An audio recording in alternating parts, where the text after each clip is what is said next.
What happens to the wicked who shed innocent blood? Make no mistake, God will not hold them guiltless. 23-year-old Ukrainian refugee Irina Zarutska was brutally stabbed to death in the throat by a serial felon, DeCarlos Brown Jr., last week while riding a local light rail train in Charlotte, North Carolina. The video footage is shocking. Irina sits in horror and unbelief, her life taken from her in just moments, all the while passengers casually ignore what's happening.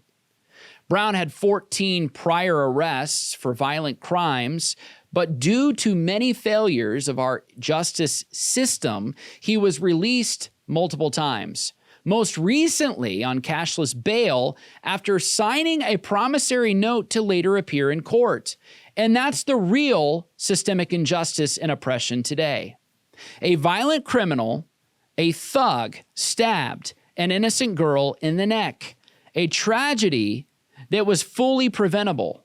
But because of policies that prioritize woke restorative justice, Brown was able to disregard innocent life, and with blood dripping from his hands, he shouted, "I got that white girl." Make no mistake, the media establishment has been largely silent about this murder because it flies in the face of the woke narrative. And if it were not for social media, no one anywhere would be talking about what happened.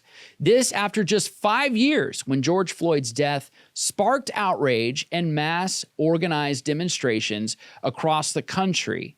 And many in the media and the political establishment misrepresented his story, including the fentanyl overdose, in order to gaslight the American public and foment animosity and hatred. We stand at a crossroads in America. When the guilty prey upon the innocent, we must speak up. Evangelical Christians and evangelical leaders who were particularly vocal just a few years ago about the narrative of racial injustice and oppression have been shockingly silent regarding Irina's murder, and we need to be asking the question, why? Why did the strike zone all of a sudden disappear? If outrage back then was courage and conviction on display at a moment of grave moral injustice, where did that courage and conviction go when Irina was murdered? Was that courage on display just a few short years ago, or was it cowardice cloaked in the veneer of conviction? Pastors and leaders who were particularly vocal in 2020 have been shockingly silent today, and yes, we've all taken notice. Christians must reject wholesale policies that would blindly coddle criminals and repeat violent offenders. We must demand public accountability and prosecution of violent crime to the fullest extent of the law. And we must honor the memory of real victims whose lives were taken from them.